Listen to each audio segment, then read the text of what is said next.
The long holiday weekend is over, and it's back to work on Wall Street for what promises to be a September to remember.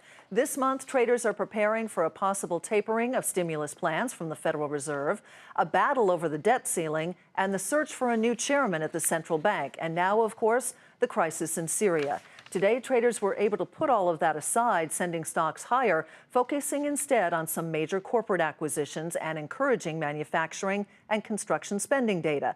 But a triple-digit gain in the Dow evaporated after top Republican leaders pledged support for President Obama's plans for a military strike against Syria, sending a chill down the concrete canyons of lower Manhattan. In the end, the major averages were able to hold on to some modest gains, with the Dow up 23 points, the Nasdaq up 22, and the S&P added 6. The debate over whether the U.S. should take action against Syria over its alleged use of chemical weapons shifted to the halls of Congress today. At a Senate Foreign Relations hearing, the Secretaries of State and Defense laid out their reasons to authorize military force. Eamon Javers joins us now from Washington on the latest efforts by the Obama administration to garner enough support from Congress. So, Eamon, tell us all about it. What happened at the hearing, and how much support do you think the president already has for his military plans? Well, the entire day today was really a full-court political press for military strikes in Syria. The Obama administration beginning the day at the White House with a briefing for lawyers and for leaders, and a meeting with the President of the United States. At that meeting, the President said he himself has already made up his mind, but he's going to reach out to Congress nonetheless. Take a listen. I've made a decision that America should take action, but I also believe that we will be much more effective, we will be stronger if we take action together as one nation. Now, the president got much of what he wanted coming out of that meeting, including the Speaker of the House, John Boehner, who said that he's throwing his support behind the president's position on Syria. I'm going to support the president's call for action. I believe my colleagues should support this call for action. We have enemies around the world that need to understand that we're not going to tolerate this type of behavior.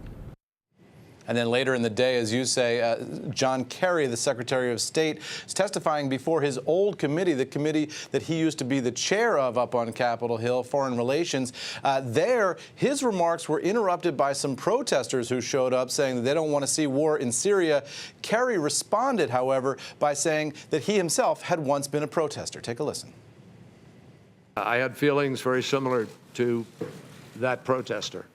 And I would just say that is exactly why it is so important that we are all here having this debate, talking about these things before the country, and that the Congress itself will act representing the American people. And I think we all can respect those who have a different point of view.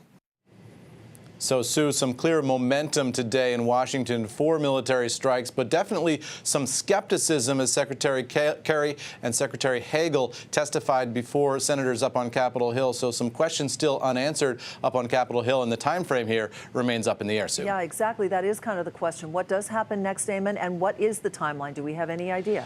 Well, Senator Menendez, who chairs the Foreign Affairs Committee up on Capitol Hill, said that they could vote as early as tomorrow, potentially, on a resolution to authorize the use of force. But that would be just in the Senate side. Unclear whether that could happen just as quickly over in the House of Representatives. So, Eamon, you've been talking a lot about the conversation in Washington. What about world reaction? I mean, what have you been hearing about the reaction from other heads of state? And how might their opinions sway President Obama when they all meet with him in Russia later this week? As you know, it's the G20 summit meeting.